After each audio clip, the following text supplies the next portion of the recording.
Okay, let's get started.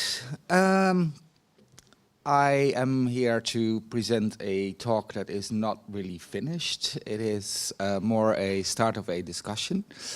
So I hope I will do some introductions, and then I am hoping to get some suggestions and ideas out of you as well. But first, yeah, let's start. Ah, there's people coming. Morning.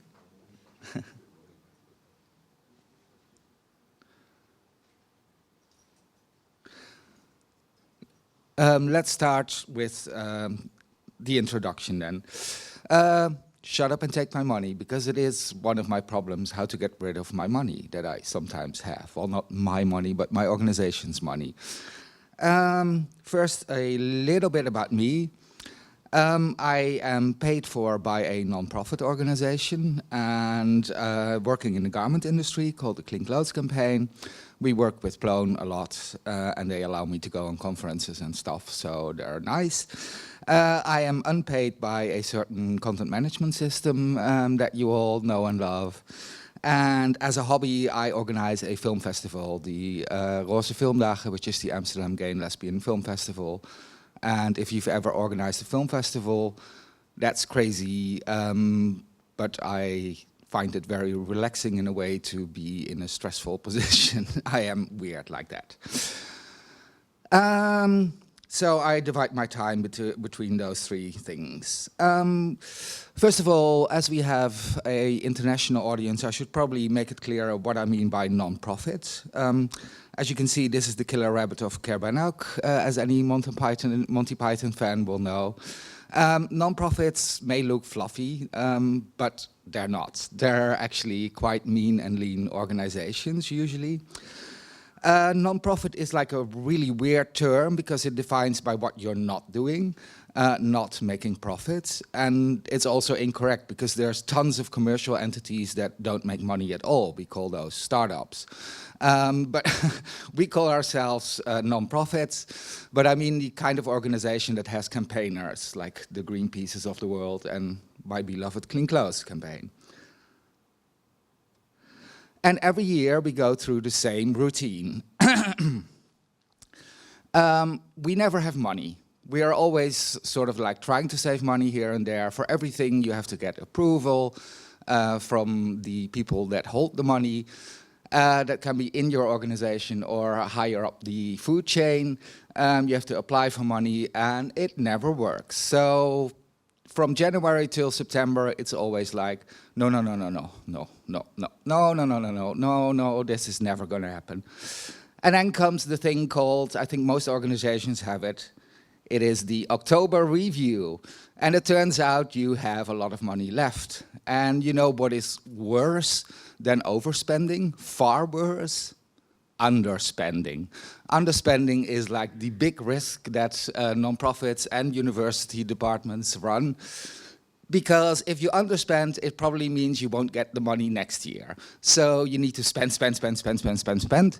And you try to do that. And this is a structural problem. We play this game every, I shall not say anything against the code of conduct, year.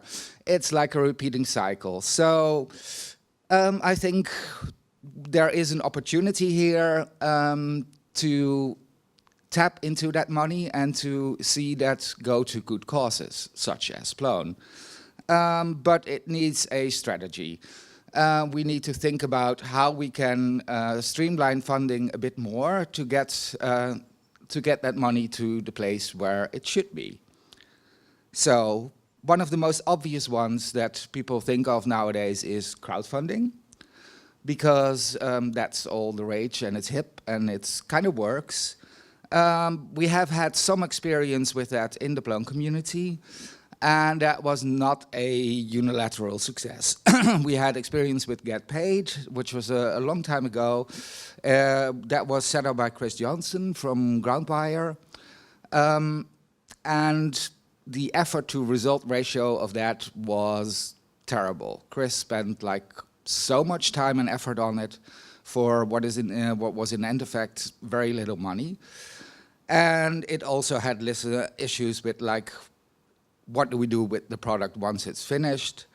But that was also in a time when crowdfunding wasn't as streamlined as it is today. The tools were not there, so basically you had Chris running around all the time and asking people, and that was not a sustainable and a scalable model.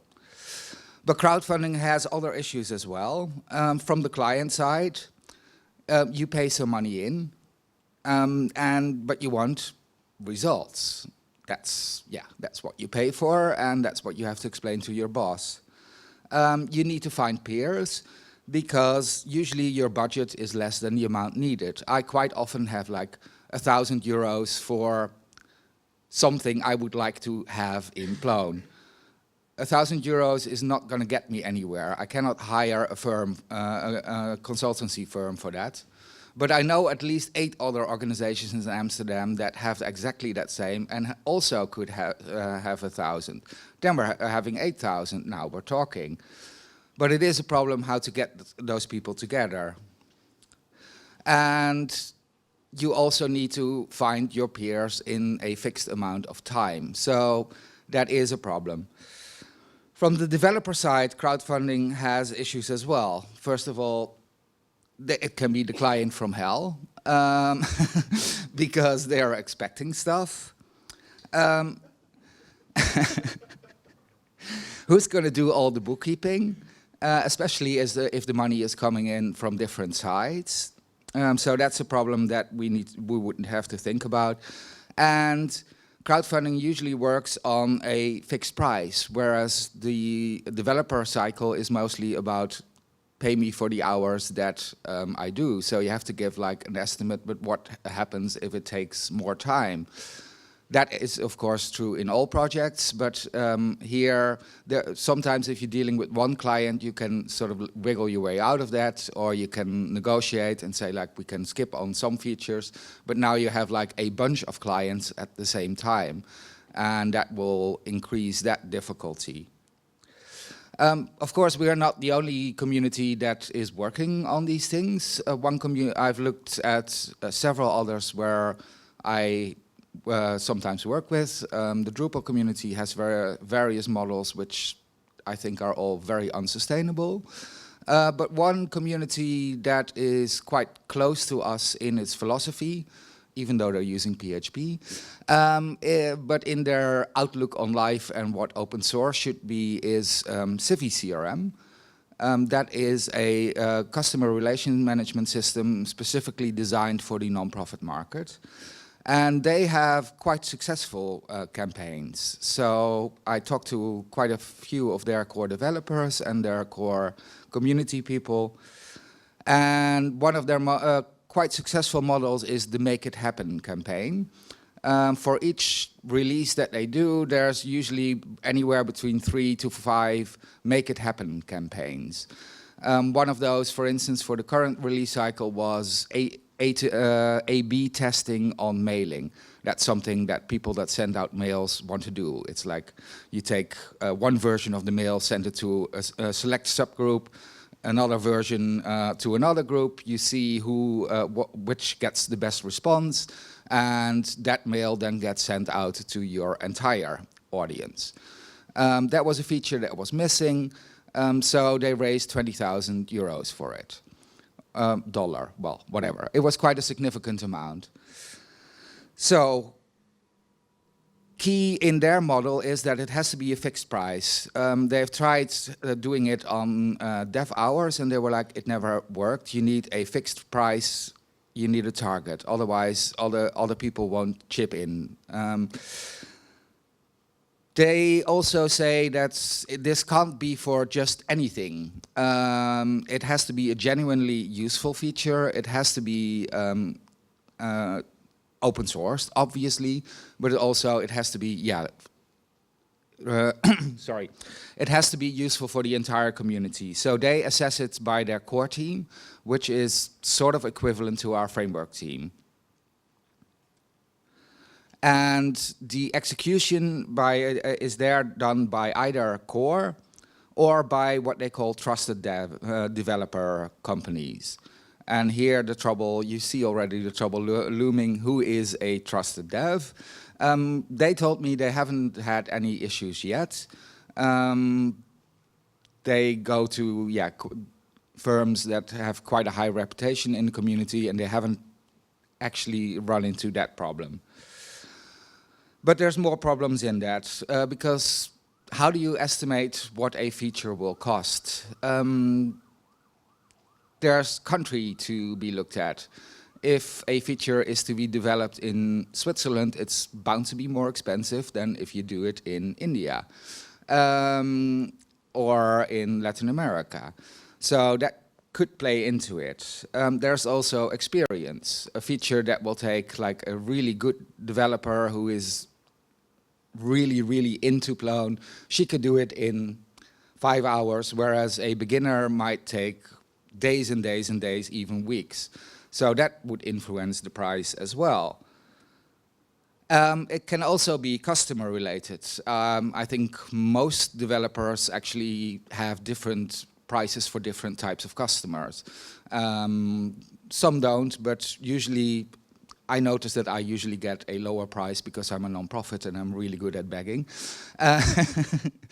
And I've noticed that when I was a freelancer as well, if the client was filthy rich, I upped my prices. Whereas if they were a poor struggling organization that I found really sympathetic, I would immediately drop my price. And that seems to be quite common because we're all nice people. And there is also something, the price also plays in the reusability value. If you think like, I can now get a feature funded, it may be even be partly funded, but this is going to be so useful that I'm going to use it in all my projects, you're willing to take that loss. Because you can reuse that feature again and again. So all those things play into setting a price, and that could be really difficult. I don't have the answers. I said before, this is the start of a debate. But there are also potential wins to be had by following such a crowdfunding model. First of all, we need more Plone developers, and we need more Plone developers the world over. In most places or most companies that I call nowadays to try to get a feature done, they're like, we're busy, we don't have time for you, we don't have time for you, especially after October, because then everybody is coming in. The problem is not that people can't make money out of Plone. Usually what you hear is like, I'm totally overworked and I'm booked till early next year. So we need more developers. This could be a good way to start up more developers and provide them with a source of income. We also increase the talent pool. More developers means more talents. More diversity is inherently good. I strongly believe in that. We could also have wider experiences. For some reason, it is always quite easy to find developers willing to do open source work, even if it's for free. It's really hard to find designers willing to do that. Their community doesn't quite run on that same model. So that can be really hard, and we could try to see if we can at least provide some funding to get some nice looking things. Just not nice things, but also nice looking things and nice working things. Because the whole open source model, it just hasn't stretched out into the user interface and into the designer world. And there could be other side benefits as well. If we want to do that, we will automatically have to be better at onboarding, at saying like, this is how you do Plone programming, this is the expected code quality, this is the expected code standards that we want to follow. And you can actually impose those because you're giving some money. It could also, even for very established developers, it could be a perfect way to fill those in-between times. You just finished the project, the next project is not quite on the way. You could use a smaller project that only takes like 1 day or 2 days. And that could fill it up really nice. I mean, you could take a holiday, but you could also just be programming. And As I envision it, it would be not an alternative to paid work, because paying commercial development rates at a European or North American level is quite difficult to get via crowdfunding. But we all work a lot of hours in our spare time, and so maybe we could crowdfund a way to have reimbursement for the unpaid work that we now do. And that also has other side benefits if you start to see it as reimbursement, because in some countries, earning extra money is not actually going to get you that much money, because then the taxman or the taxwoman will come and will take most of that away. And there are also people working, for instance, for universities who are not allowed to have side contracts. But what would happen if it would be paid into a fund and suddenly your trip to the next conference or sprint would be paid out of that? That would be a sizable thing that you would have. You would have a flight to a nice city, meet nice people, have a nice conference, and you don't actually have to pay for it because it was already paid for. And the taxman doesn't exactly need to know that. There are ways around that. That's how also in the CiviCRM a lot of things get done. Sometimes even laptops fall out of the sky, and it's never paid as a salary because, yeah, that is just a not very cost-effective way of distributing the money. So there are benefits in seeing it as that and not having it directly tied hour for hour to a certain income. Of course, there are also potential really big problems.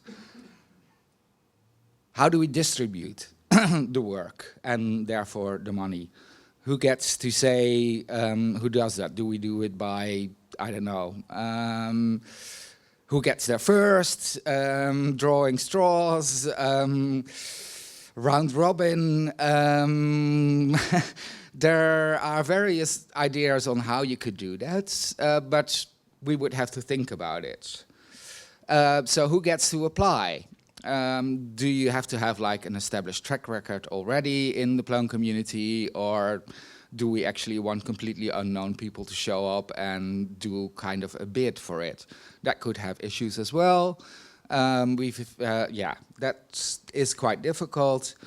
What happens if the feature doesn't get delivered? If it turns out to be way more difficult than thought, who is then to blame and where does the money go? Also, what happens if you don't reach the funding level? In the CiviCRM world, if a feature doesn't reach, or a Make It Happen project doesn't reach the required stage, the people who paid money get an option. They can either have their money back, or they can say, well, put it into another feature that is close to completion, and that would also be useful to me. So they are quite good at retaining the money that has been spent by putting it then into other features or by redefining the Make It Happen so that it will actually fit within that budget, more or less. And who gets to assess what is a genuinely useful feature? Is that the framework team? Can we really burden them with that? Or do we need another, I see people from the framework team shaking their head. Would we need another assessor? Who would that be? Could we find volunteers to assess those features? Because they would be things that would be nice to have. And there's even more unanswered questions. Should we do this for core features or add-ons? Well, probably if we have Paragon and have a set of known good add-ons. Yes, there are also, this doesn't have to be an or question. I will repeat the question for the camera. If we have a set of known good add-ons, as a certain project that is in late delivery, try to assess. I had nothing to do with that.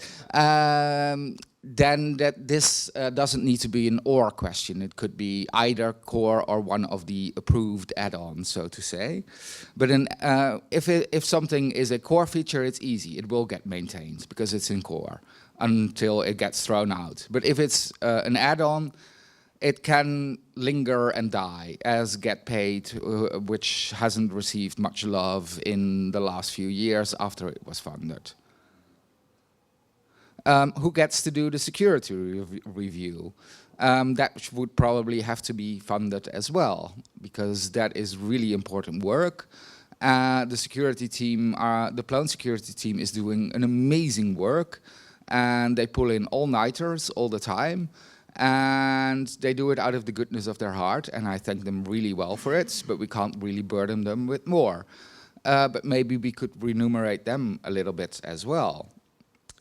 And as money is involved, you would have to establish certain rules and terms of references.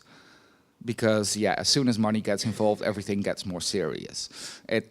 I hate that, but it tends to happen that way. So, that can also be an advantage. If you have some form of payment, you can actually enforce best practice.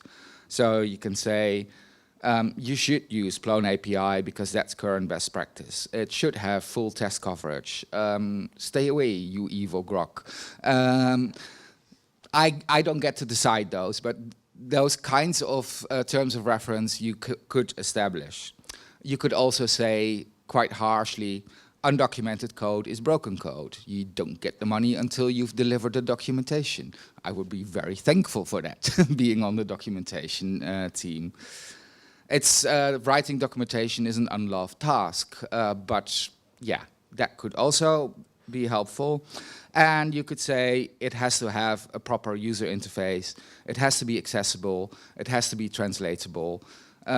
Those are things you can then just enforce and not just call good practice, but say this is required practice.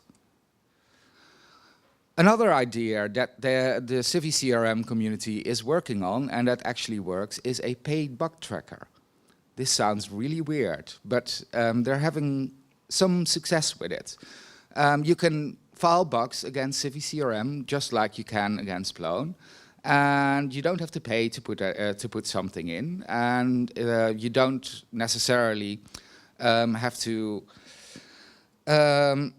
Sorry, I will try to explain it better. You can prioritize your bug if you are willing to put your money where your mouth is. That is the idea behind it. They have made specific exclusions. It can never be for a security-related bug. Those get to jump to the front of the queue at all times, as they should. Also, a paid bug tracker, if you say, like, I'm willing to pay somebody to fix that bug that is really annoying to me, it's not a guarantee that it will get fixed first, but it is a strong intent. And it starts to, they told me it had the nice side effect that it actually made people think before they filed bugs. The entitlement factor, like, I want to have you work for me for free now and fix this now. The tone of the bugs changed because it was actually, people were like, well, if this is that important to you, maybe you should think that somebody needs to fix this, somebody needs to spend a few hours on this, or maybe a few days. How much is that worth to you? And that actually also changed the tone of the unpaid bugs, bug reports, because sometimes we've all run against that, yeah, the entitlement factor that can be really frustrating to developers, that you get people who seem to think that an unpaid labor force is at their disposal at all times of the day and the night. And that's just not the case. People have lives and families and things to do. But yeah, if you are really bugged by a certain bug, you could think like, I cannot fix this because I don't have the technical skills or I don't have the time. But I would totally be willing to pay 500 to have this fixed if it's a small bug, or even a bit more if it's like a bigger thing. And then it would also become more enticing for people to go fix that bug, even if they might think like, yeah, it looks a little silly, but it's workable. I'm going to do this whenever I have time. If they might get like half of their flight to the next sprint sponsored by it, they might be like, yeah, I'll pick this one off. And of course, there are some other ideas. They also work with they call it member. That would be difficult in our situation because we have an actual foundation with members. It's more like a fellow. So you can become a CiviCRM fellow, which means you pay an annual fee. It's totally on the honor system, saying they literally ask you, how vital is CiviCRM to your organization? Now look into your heart and give us money.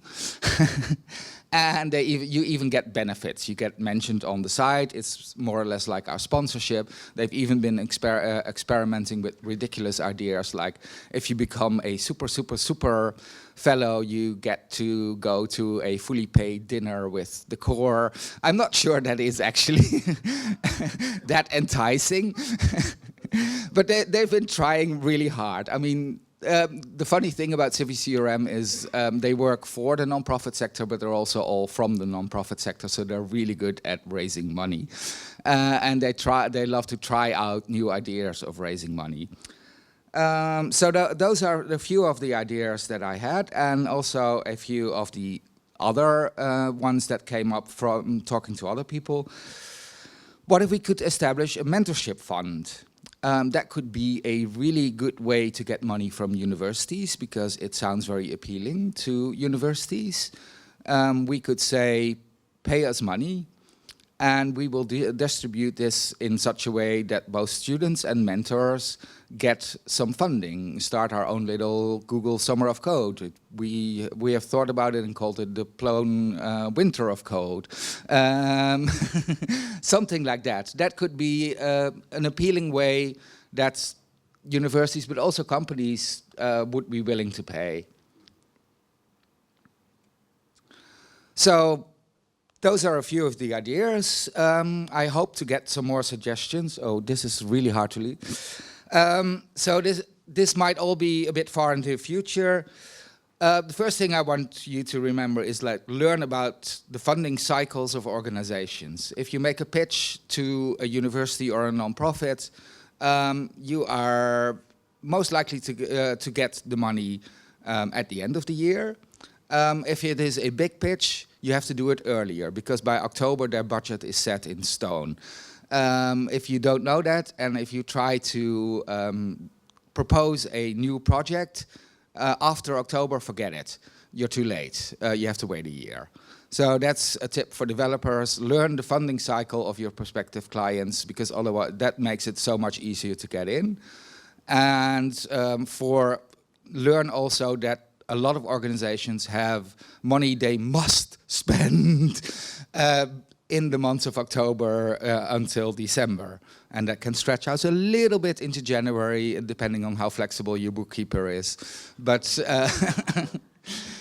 those are things to learn. And the second is I am really interested to hear what your ideas are on raising more money. I am firmly convinced that it would be a bad idea to do fundraising indeed on a salary level. So what I'm actually looking for is not an alternative to paid clients. I'm looking for a complementary funding that will reimburse all the unpaid work that so many people put in now, because I think that could actually be attainable and is also well justified, and would also not harm the community in ways that I think distributing paid work would do. Then you quite soon get into dominating firms and other things that we've seen in other communities that I really would hate to see in our community. I was at a certain competing CMS conference in Amsterdam last November, and you could freeze dry food by the atmosphere there, and it is slightly different here. So I hope we can have some suggestions. I am going to ask you to wait for the microphone so that the people in TV land, hi people in TV land, can also hear your suggestions. Wait a minute.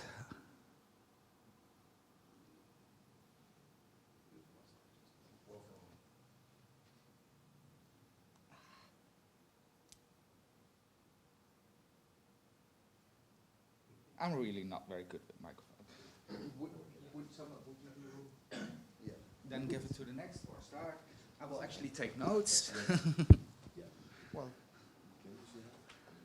Well, then I started with a question, because my idea is we do have a lot of passionate developers that spend a lot of their spare time in it. So I really like the idea to have a reimbursement fund for doing travel to sprints or conferences. But you also said we have the problem to not getting developers or marketeers in. And sometimes it's necessary to pay them, not the equivalent of normal money they get for their working hours, but we need to get a way to get people like that in also. How to make that happen as a discussion point.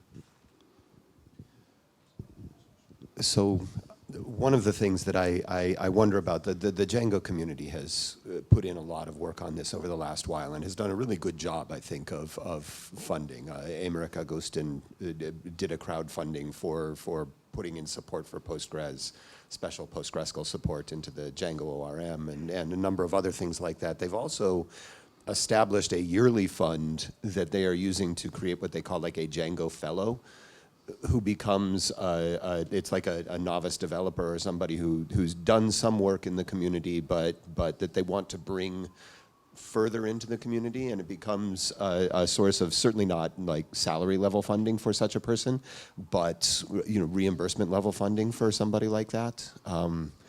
And maybe we could establish something along those lines where we can say, you've done a Google Summer of Code, you got a little bit of money for that, you proved yourself to be, quality, dedicated, and delivering of the things that you promised.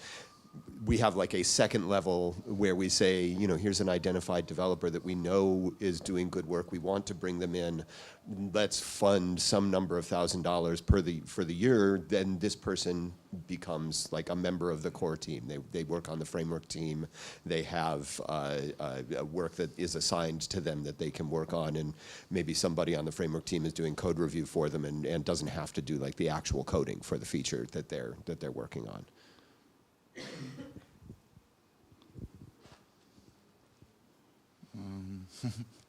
Anybody? It's difficult.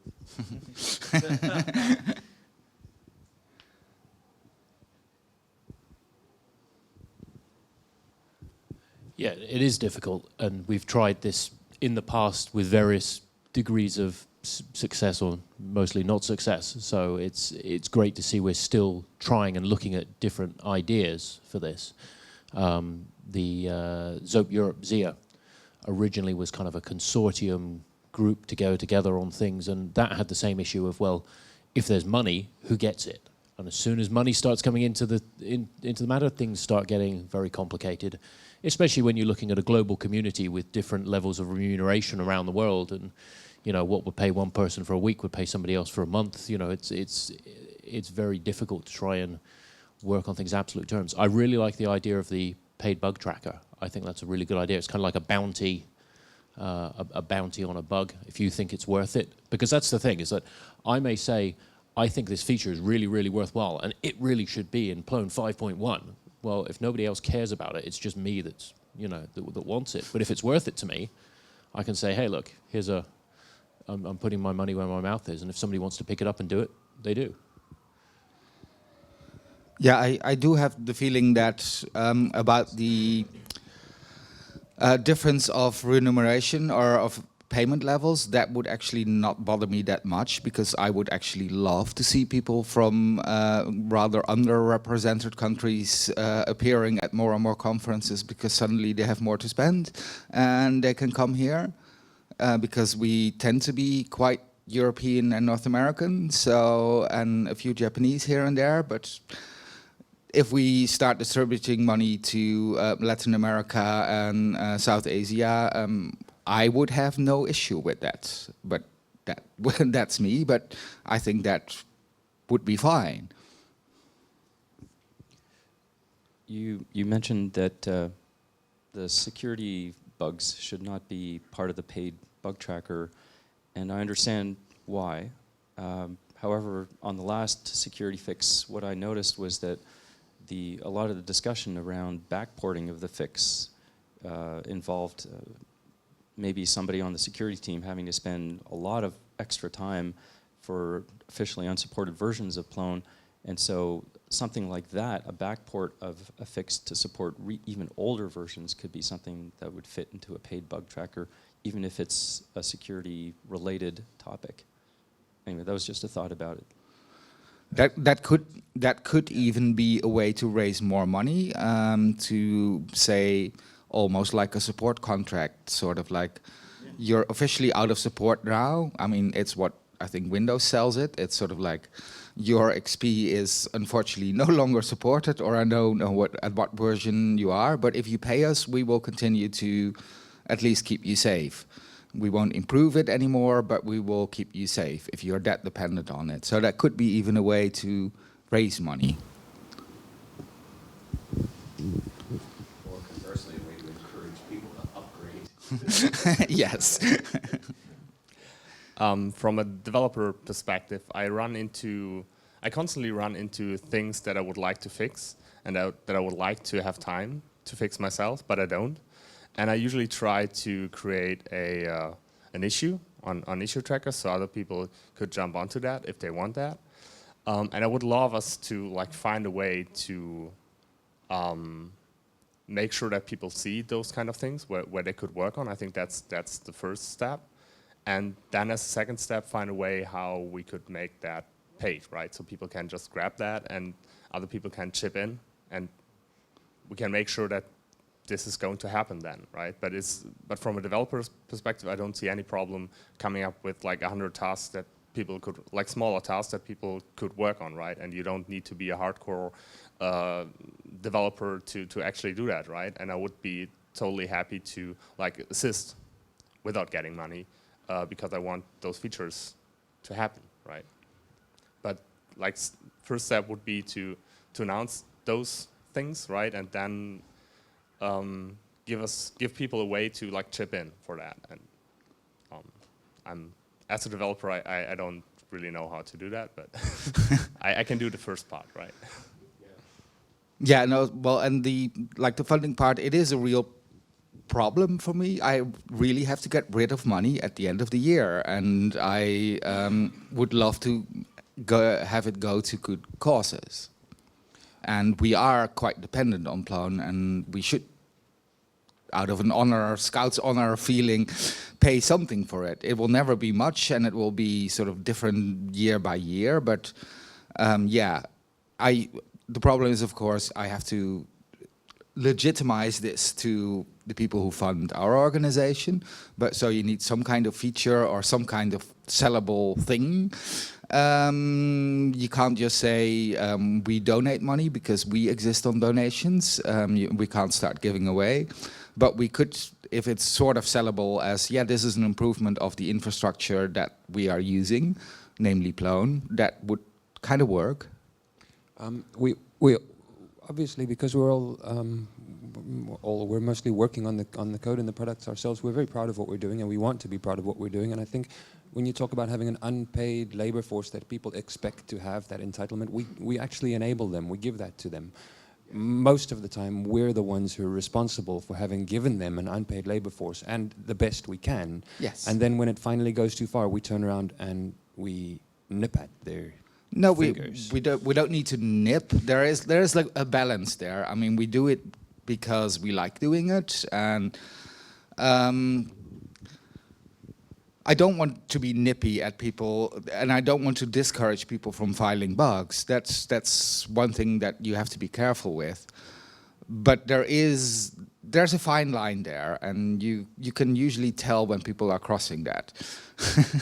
It's hard to define in words, but sometimes you really sit there and you're like, yeah, why should I care? So the other half of this, we're spending a lot of time, I think, here talking about how we might spend the money that magically comes to us. And you've identified a couple of times, I have this period at the end of the year where I have money that I need to get rid of, right? How do we then reach out to people like you who have that money at the appropriate time? And do we need to put together something at sort of the board level where we identify maybe folks within the community who work with nonprofits, identify those nonprofits that they work with so that we can have an outreach to those people that's not at the company level? Or do we put it then on the providers to reach out and advertise these programs that we're talking about creating to their customers? You know, if I do work for a nonprofit organization, am I then responsible also at those critical periods of the year for saying, hey, you know, you use this, we've built on this, there may be some issues that it would be nice to solve, could you use some of your extra money at the end of the year and pay into this fund? Where that part of the communication seems like something we should also talk about. Yeah, I mean, it could, I think it partly would have to be on board level, but partly also on community level. I could totally see a funded mosaic sprint to get it completely done and documented and tested and like done.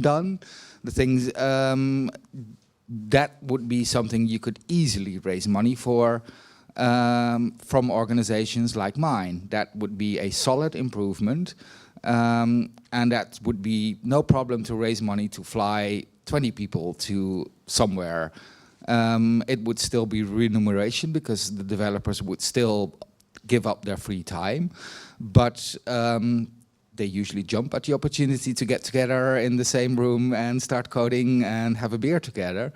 And you could alleviate all those things like, we need to find a space and we need to find a location, and people will have to pay their own flights. That's the part I think we can get rid of quite easily.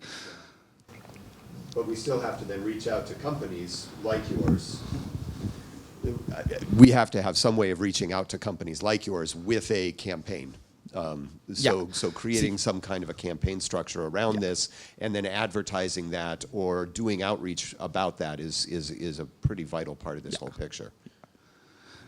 Yeah, I think this is the last one because we are running out of time. Yes. How about taking Google Summer of Code as a model for distributing funds that we have? Like we have the Plone Summer of Code, and people apply ahead of time and motivate what they're going to do and how they're going to do it, and it gets decided on merit who like the community picks you and you do it, and the mentors get assigned in the whole model. Yes, but that has the issue of like on merit, who decides the merit? On Google Summer of Code, it's like Google does it. If we do it, we do it, and that also means we are approachable and we are criticizable, and people will slap you with a trout if they don't like your choices. So it's more scarier because it's more personal. So thank you for the discussion. Okay.